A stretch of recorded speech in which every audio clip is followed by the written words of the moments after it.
Welcome to the Point Podcast. I'm your host, Louis Rin, and my guest is Seth Phillips of ADU Gold. ADU Gold is a design, development, and a construction company located in Culver City, Los Angeles. Seth is also known as Mr. ADU, and is the founder and the principal owner of the ADU Gold. Seth can assist you in all aspects of the planning and building an ADU project. Now, Seth Phillips was born and raised in Minnesota, and the first half of his life was a singer in a rock band. Has been living in Los Angeles now for 36 years, and 13 years of that he has been in real estate development. Seth is a very, very hard worker, and a short week for him is 6.5 days a week. He loves his business and get up every morning excited to be part of the solution of California's housing shortage crisis and helping property owners to earn extra income with this new development of ADU. Now, Seth has and his company have renovated well over 100 homes for up to over $10 million. And Seth funded the ADU Meetup Group and currently has over 700 members. So Seth, tell us, how did you get into this business and what brought you into the business and what is ADU stand for? Because I bet a lot of people don't really understand that. Oh, it's great. I appreciate you having me with you today, and excellent questions to get the ball rolling. As you said, I'm originally from Minnesota, but I've lived in Los Angeles for about 36 years now, and I've been a real estate broker agent for most of that time. And that was basically most of my career. But in 2006 and 2007, when things went off the rails, I went from Can I stop you for a sec? Can you speak up a little bit louder? Oh, sorry. Okay, let me put this mic right on me. That'll probably help. So in 2006, 2007, the market kind of fell apart.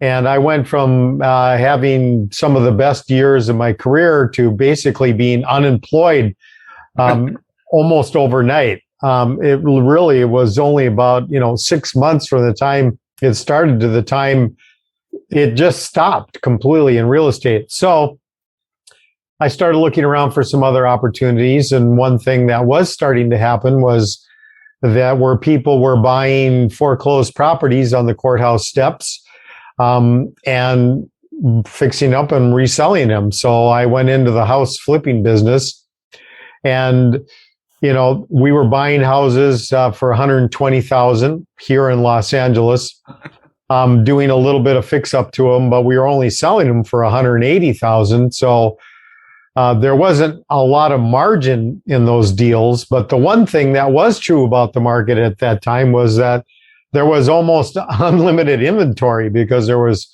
hundreds and hundreds of homes being foreclosed on in LA every day. So not only did I learn a lot about the flipping business and the construction business, but because there was such small profit on each project, the only way we could make any real money was to do a lot of them at the same time. So I also had to learn another job skill set, and that is managing multiple projects. All these things, turn into just an invaluable education. And then as the market began to heal, we just started to flip homes in more and more expensive neighborhoods until we got all the way to the top of the food chain, and we were doing ground up new construction development in the ultra luxury market of Beverly Hills, Bel Air, Hollywood Hills, and as you spoke to, were our most expensive house sold for $10 million.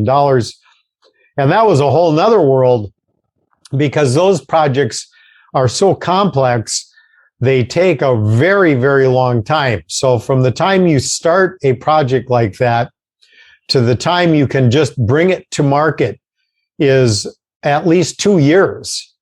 And by that time, we'd already been in the market had healed, and we'd been in an upward appreciating market for a few years. But when you're in that ultra luxury speculation market, you have to bet millions of dollars in front because you have to pay millions of dollars for the land. The construction is millions. So you have to put huge monies up in front. Even if you're financing it, you still have to put up huge money in front. And in doing that, you're betting on a project that's 2 years away from being completed. Now, being in the real estate business, there's a lot that can go wrong in 2 years. There's a lot that can go right too, but it had been going up already for several years. And so I was starting to get more nervous about that. So we decided to dial it back and to go into a less expensive project. So we found a property in Culver City that fit the bill. It was a probate property. We bought it for $735,000. It was basically a tear down house. And that was our plan, just to tear the house down and then build the biggest, 2-story modern box on it we could, but something that would have a much lower exit price, like something around $2 million. So we bought the property, hired the architect, and that's when I first heard about this new ADU thing. And I was immediately drawn to it. And the more I studied it, the more I understood it, the more I just came to believe it was going to be the future of real estate. So I was able to convince my partner at that time to completely switch gears. And instead of knocking down that existing house, we completely just remodeled that. And then in the backyard, we built the first 2-story with rooftop deck ADU in the city of Los Angeles. And very fortunately for us, it actually worked because, as I said, we bought the property for $735,000 and we sold it for $1,805,000. So it was a successful project. And during the course of going through that particular development, learned so much about the ADU process and the product and how the public was looking at this new product.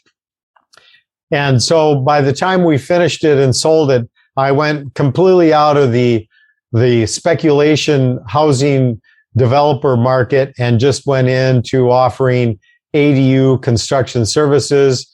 And that's where I live now. And the company has grown tremendously. And I just couldn't be happier because I'm helping people every day realize more income potential out of assets that they already own.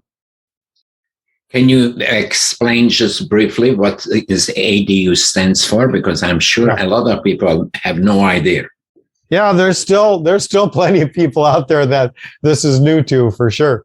So ADU is an acronym for accessory dwelling unit, which was created by new laws that were passed in the state of California. But there's ADU laws on the books, not necessarily on a statewide level, but at least regionally in 27 states across the country now. So this is a growing trend. ADUs, the first that I heard of them, actually started in Vancouver, Canada, where they're called laneway homes there, because that's what they call an alley is a laneway. And a lot of that product was built there. And then Portland, Oregon was the first place in the United States I heard of it. And it's just basically something created by laws that now allow single family lots, which single family is pretty clear. It's designed to have one living unit on it, can now have 2 or even more potentially in certain instances.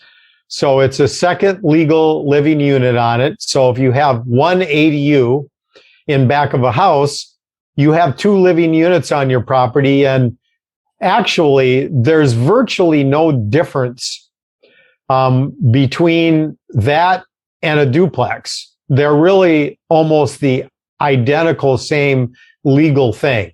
So it is 2 legal living units on one lot.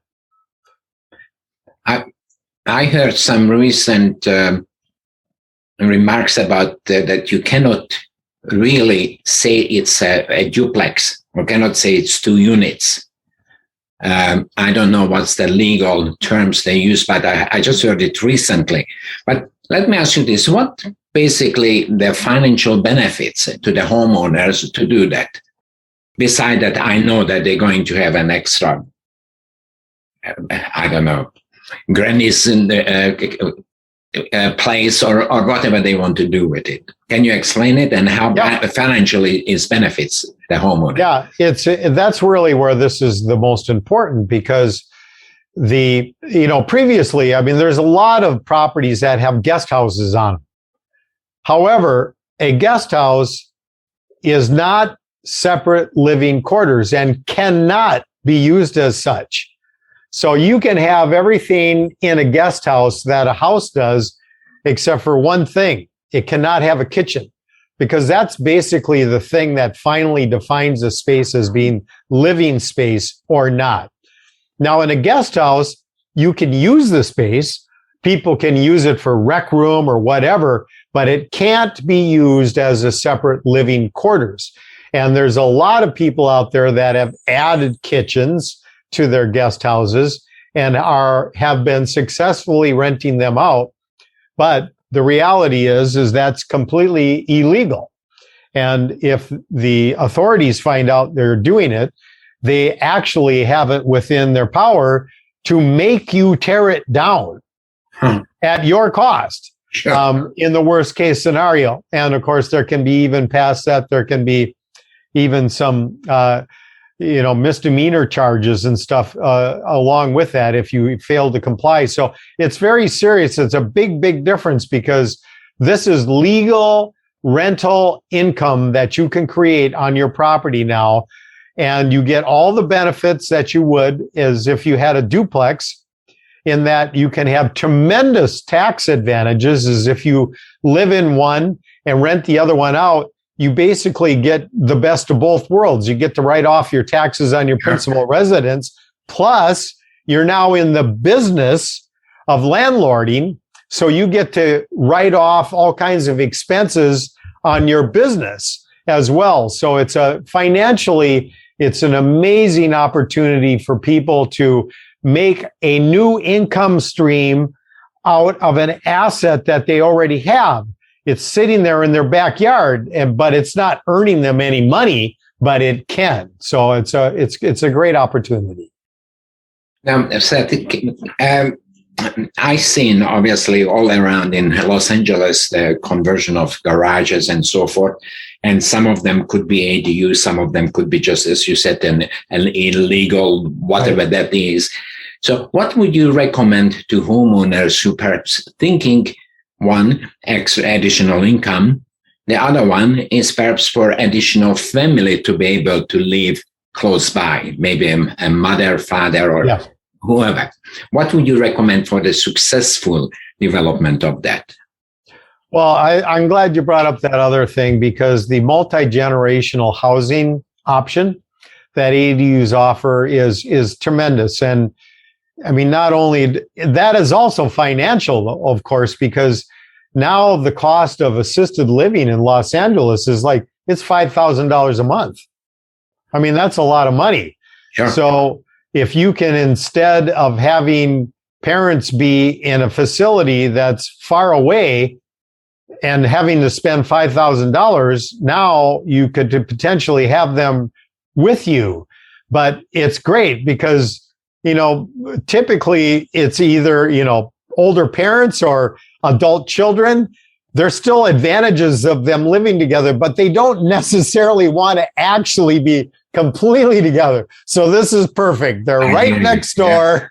Yeah. So you are together. You're still very much way more connected than being somewhere else. And you get the cost savings at the same time. So to answer your question, I mean, this is what we do every day. So anybody that's interested in learning more, and specifically about any kind of a particular property, they can give me a call, contact me anytime, and I'll give them a free consultation, and they can, and I can be on the computer together. And through the magic of Google Maps, I can walk through their backyard together with them. And I've been doing this so long now, from that 90%, I can tell you exactly what your options are, just by looking at it through that lens. And that's just a great way to start. So that leads me into my next question. So if anybody, perhaps even thinking about it, to do it, you can advise them. You would be available, help them to create it, because a lot of people, obviously it depends on their age. They're not as easy to convince them that this is really beneficial for them.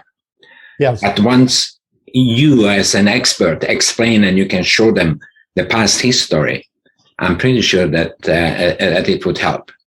Yeah, absolutely. It's an important process, and although they're small structures, even a garage conversion, unfortunately, costs a lot more money than most people think that it should.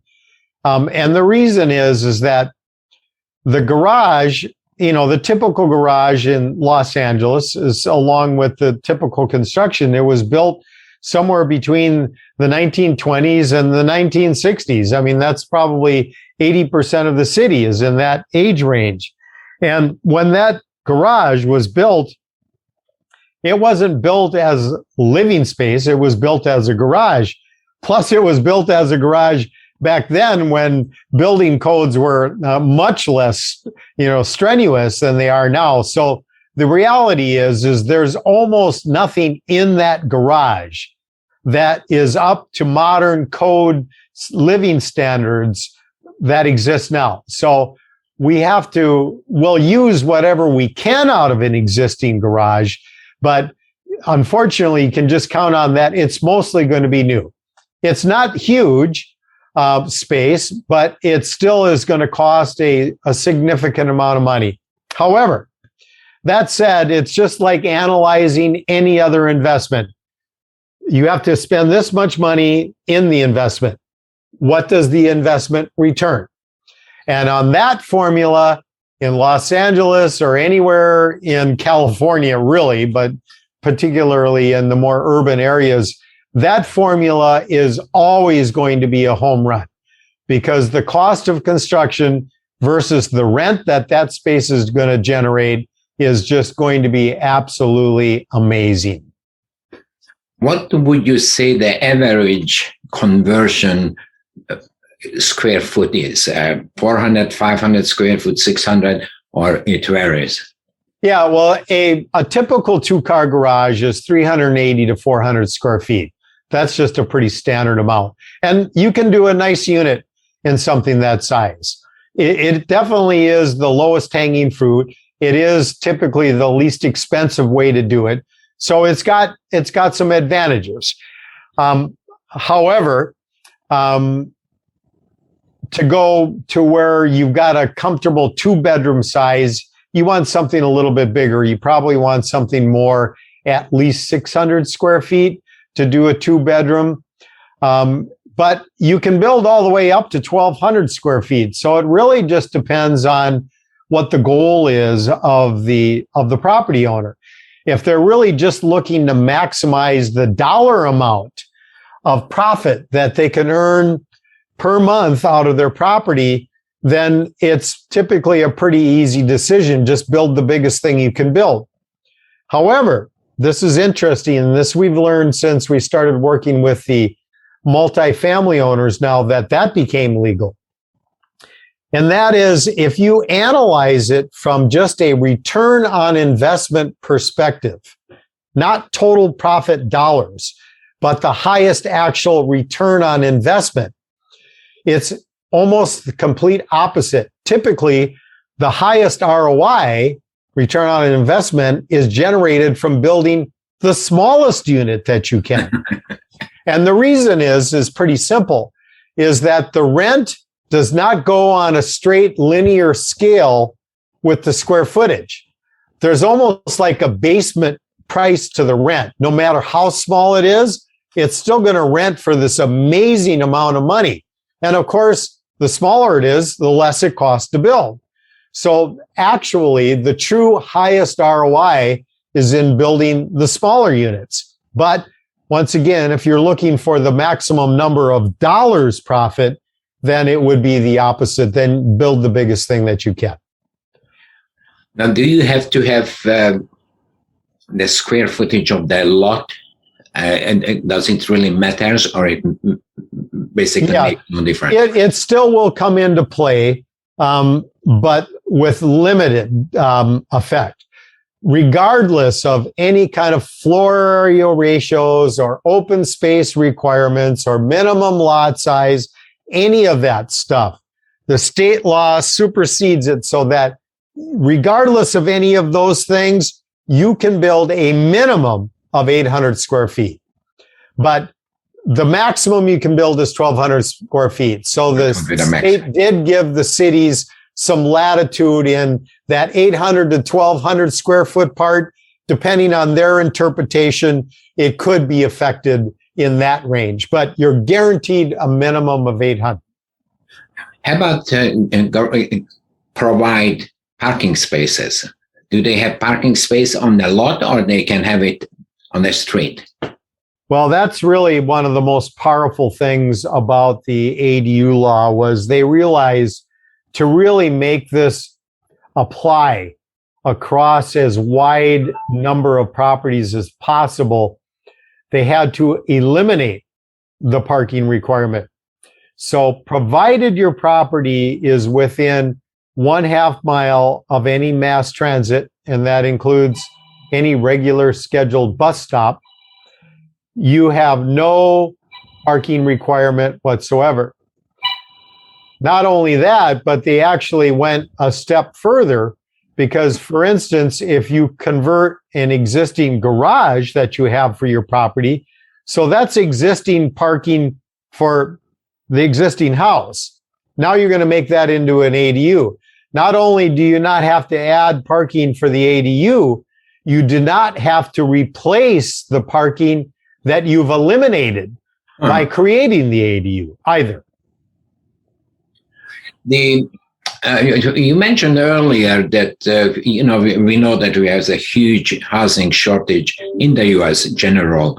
Los Angeles is maybe one of the biggest place for housing shortages, but other states start to implement these ADUs too. Yeah, and the main driver of ADU development anywhere across the country comes from the same root challenge, and that is urban areas continue to grow. The population of the country has for a long time now been moving away from smaller cities to bigger cities. I mean, that's just the way the population is moving. And, in a major city, it's easy to say, yeah, we'll just build more. Where? It's not like there's a whole lot of undeveloped land. It's already been developed. So the only way to add more housing is to change how you use the existing land in that urban area. And, this isn't a new problem with cities growing. And the tool that's always been the most popular one for dealing with is that they would upzone a certain part of the city to have much higher density with much bigger apartment buildings and so forth. And that works. That creates more housing, but you just kind of like hit a point where, who's going to get it next? And it's a completely different kind of living when you got that many people focused into that small of a space. That creates all kinds of new challenges. So plus the only people that directly financially benefit from that new development when you're building big giant apartment buildings are the big deep pocketed developers. They're the only ones that can afford to do that kind of development. That's one of the reasons why this ADU thing is so brilliant, because it spreads this new density out across the entire city. Everybody is sharing in the solution. Everybody has the option of participating in it or not. And everybody has the option of actually benefiting from additional income if they choose to develop that ADU themselves. And so this is just a way more democratic way to grow a city. It kind of like from the ground up sort of thing. And everybody that participates gets the benefit out of it. It's interesting what you say, because I was a real estate broker in Sydney, Australia. And in Sydney, exactly the same type of development taking place. And the transit system is a little bit different, a lot more involved. The cities goes all over the place. Well, then Los Angeles for sure. Yeah. And most of the stations, yes. Now you see multi-story building, yes. from 8-story to 22-story. And they built some of it, even they got the air rights above the railway lines, right, to build. It's very interesting. Now, regarding the ADUs, do you see any changes going to happen in the future, or it's going to grow? Or I just try to help people to either to have a confidence to do this or not to do it, because, as you said, we just keep growing. I mean, you can go from I don't know, San Diego to Santa Barbara. It's built up, basically. Yeah. Well, yeah, I think that first the ADU law was written that it's actually got a sunset date built right into it. I believe it's 2030, I believe. So they designed this to be a temporary thing, possibly, so that it could help to motivate the private sector to step up and build more housing, with the hope being that once that happens and we kind of like get caught up, maybe they don't need to do this anymore. So they actually built into a sunset clause in it that it will just cease to exist as an opportunity in the future. Of course, everybody that's already built one will be grandfathered in, so that won't be a challenge. But it is a opportunity that might only be available for, X amount of time. So that's one of many reasons to get involved in it right now. They also upped the ante a couple years after they passed the first law and passed a second additional law that went into effect in 2020 in January, that now also allows multifamily properties to add multiple ADUs, and also allows single family homeowners now to potentially add 2 ADUs. So they've actually upped the ante because they saw how successful the program was going. In the first 3 years that the ADU law came into effect, just in the city of Los Angeles, over 18,000 permits have been pulled to build ADUs. So those are the kind of numbers that actually can start to make a little bit of a difference. So that trend is going to continue to grow. There's some great opportunity there, but there's a brand new one that just happened. And this is the first audience that I've talked to about this yet. It just passed the legislature. It's sitting on the governor's desk for signature.